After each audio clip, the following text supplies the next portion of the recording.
Welcome students. अब हम अपना नेक्स्ट टॉपिक स्टार्ट करेंगे, ऑब्जेक्टिव ऑफ बिजनेस।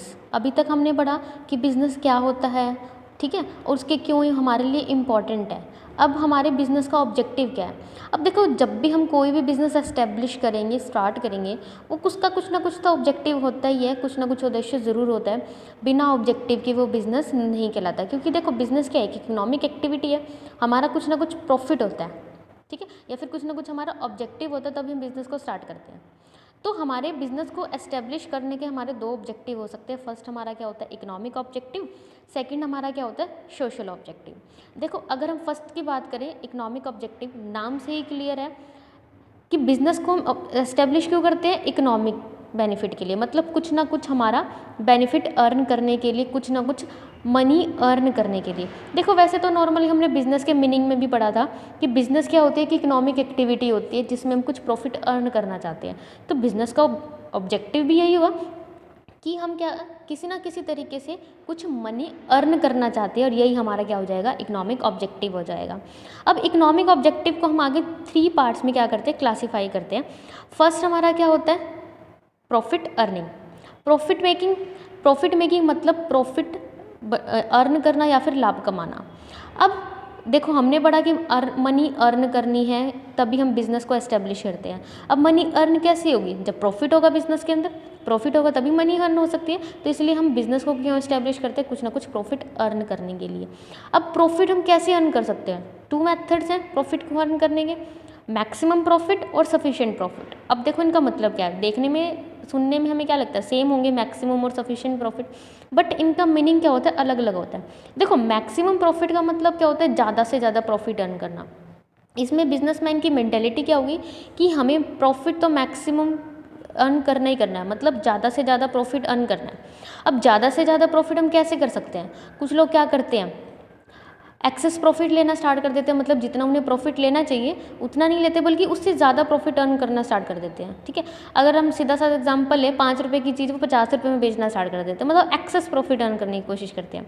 या फिर artificial deficiency of good. Artificial deficiency का मतलब अपने आप से बना देते हैं कि नहीं, गुड्स तो मार्केट में है ही नहीं, और जैसे ही मार्केट में ऐसे कहते हैं कि गुड्स अवेलेबल ही नहीं है, शॉर्टेज हो जाती है, और शॉर्टेज की वजह से क्या हो जाएंगे, प्राइस बढ़ जाएंगे, और फिर वो ब्लैक मार्केटिंग करना स्टार्ट कर देंगे, जिससे वो प्रॉफिट बढ़ाने की कोशिश करते हैं।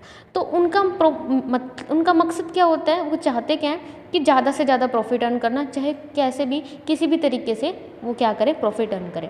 लेकिन सेकंड जो हमारा सफिशिएंट प्रॉफिट मेथड है, उसमें क्या सोचता है बिजनेसमैन कि मुझे क्या करना है, सफिशिएंट प्रॉफिट, मतलब इतना प्रॉफिट होना चाहिए जो मेरे सर्वाइवल के लिए, मतलब बिजनेस सर्वाइव करता रहे, लॉन्ग टाइम तक ग्रोथ करता रहे, और एक प्रेस्टीज, मतलब उसकी रेपुटेशन मार्केट के अंदर बनी रहे। वो मैक्सिमम प्रॉफिट नहीं चाहता, बस क्या चाहता है कि सफिशिएंट प्रॉफिट हो जो नॉर्मल होना चाहिए, ठीक है। तो ये हमारा क्या हो जाता है, इकोनॉमिक ऑब्जेक्टिव होता है प्रॉफिट मेकिंग के अंदर। उसके बाद सेकंड हमारा इकोनॉमिक ऑब्जेक्टिव आता है क्रिएशन ऑफ कस्टमर, कि कस्टमर को क्रिएट करना। अब देखो, किसी भी बिजनेस के लिए जो कस्टमर होता है वो सबसे इंपॉर्टेंट होता है। वैसे कस्टमर को क्या माना जाता है, किंग ऑफ द मार्केट माना जाता है, कि अगर कस्टमर मार्केट के अंदर होगा तभी कोई बिजनेस क्या कर सकता है, सर्वाइव कर सकता है। मान लो हमने बिजनेस एस्टेब्लिश कर दिया, बिजनेस लगा दिया, लेकिन कस्टमर ही अवेलेबल नहीं है, कुछ उस प्रोडक्ट को खरीदने वाला नहीं है जो हम बेचते हैं, तो क्या हम मार्केट में सर्वाइव कर सकते हैं, नहीं कर सकते। तो बिज़नेस का इकोनॉमिक ऑब्जेक्टिव क्या होता है कि ज़्यादा से ज़्यादा कस्टमर को क्या करना, क्रिएट करना, उन्हें बनाना, अपनी तरफ अट्रैक्ट करना, क्योंकि जितने ज़्यादा कस्टमर हमारे पास आएंगे उतनी ज़्यादा हमारे क्या होगी, सेल होगी, और जितनी ज़्यादा सेल होगी उतनी ही हमारा क्या हो जाएगा, प्रॉफिट बढ़ेगा। इट मीन्स हमारी अर्निंग होगी, ठीक है। तो हम क्या कर सकते हैं, कस्टमर को अपनी तरफ अट्रैक्ट करने के लिए काफ़ी सारे मेथड्स का यूज़ कर सकते हैं, जैसे ज़्यादा से ज़्यादा एडवर्टाइजमेंट कर सकते हैं, कुछ ना कुछ उन्हें बेनिफिट दे सकते हैं, डिस्काउंट दे सकते हैं, ठीक है, या फिर कुछ फ्री ऑप्शन दे सकते हैं, बाय 1 गेट 1 फ्री, मतलब कोई भी मेथड्स का यूज़ करके हमारा पर्पस क्या होता है, कस्टमर को, न्यू कस्टमर को अपनी तरफ अट्रैक्ट करना, ताकि वो हमसे गुड्स परचेज़ करे, और गुड्स परचेज़ करेगा तो हमारे बेनिफिट तो हमें होगा ही होगा, ठीक है। उसके बाद हमारा थर्ड ऑब्जेक्टिव आता है, इकोनॉमिक ऑब्जेक्टिव होता है हमारा इनोवेशन। अब इनोवेशन का मतलब क्या होता है, इनोवेशन का मतलब होता है टू डू समथिंग न्यू, कुछ नया करना। अब देखो, मार्केट क्या है हमारा जहाँ पे बिजनेस एस्टेब्लिश की जाता है, वो मार्केट हमारी क्या बहुत ज़्यादा कॉम्पिटिटिव है, मतलब वहाँ पे बहुत ज़्यादा कंपटीशन होता है। अब कंपटीशन को फेस करने का हमारा एक ही मेथड क्या है, इनोवेशन। मतलब कुछ नया लेके आएंगे। अगर मार्केट में हम कुछ नया लेके आएंगे या फिर कुछ नई टेक्निक का यूज़ करेंगे ना, तभी हमारे बिजनेस क्या कर सकते हैं, लंबे टाइम तक सर्वाइव कर सकता है और प्रॉफिट अर्न कर सकता है। अब इनोवेशन हम क्या क्या कर सकते हैं, कोई नया प्रोडक्ट मार्केट में लेके आ सकते हैं। अब कोई नया प्रोडक्ट आएगा तो कस्टमर को क्या लगेगा, मुझे भी खरीदना चाहिए, वो परचेज करेगा, जिससे हमारा प्रॉफिट इंक्रीज़ हो जाएगा, हमें कुछ ना कुछ बेनिफिट होगा।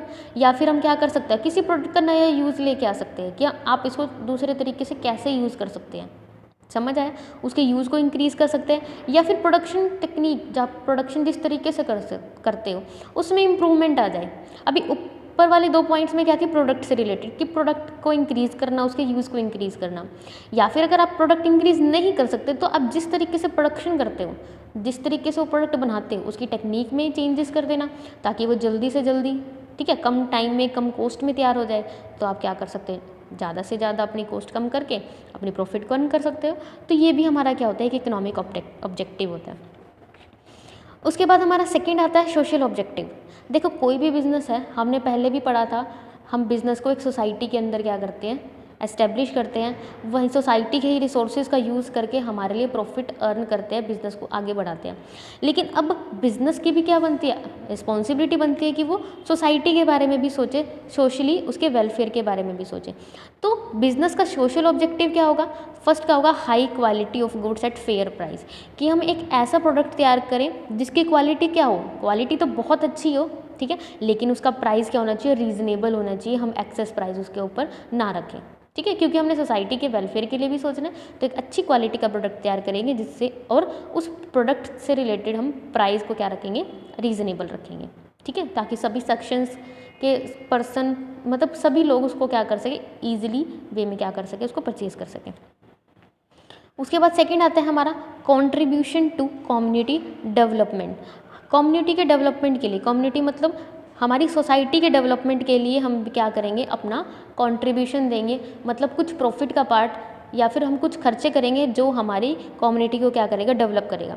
कम्युनिटी को कैसे डेवलप करना, मतलब उसके वेलफेयर के बारे में सोचना।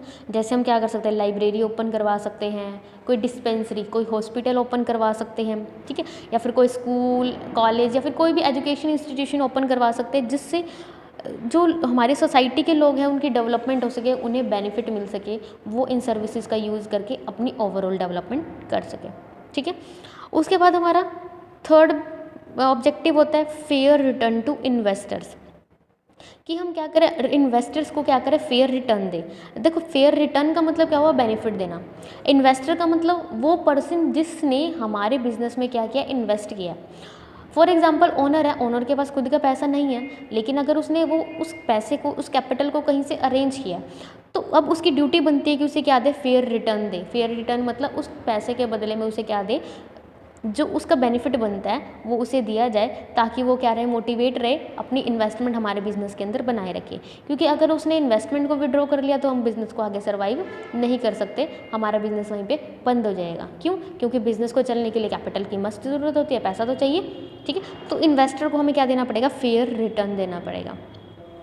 उसके बाद है प्रोवाइडिंग एम्प्लॉयमेंट, मतलब ज़्यादा से ज़्यादा एम्प्लॉयमेंट प्रोवाइड करना, रोज़गार प्रोवाइड करना। अब देखो आपको पता होगा कि कंट्री के अंदर क्या रहती है, अनएम्प्लॉयमेंट की सबसे ज़्यादा क्या रहती है, प्रॉब्लम रहती है।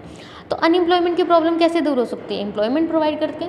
तो इट मीन्स बिजनेसमैन की ड्यूटी बनती है कि वो ऐसी टेक्निक का यूज़ करे ताकि ज़्यादा से ज़्यादा लोगों को वो क्या दे सके, एम्प्लॉयमेंट दे सके। अगर ज़्यादा एम्प्लॉयमेंट देंगे तो सभी लोगों की क्या मिलेगी, उनके पास कुछ अर्निंग होगी, तो इससे हमारे जो नेशन है वो क्या करेगा, डेवलप करेगा, ठीक है।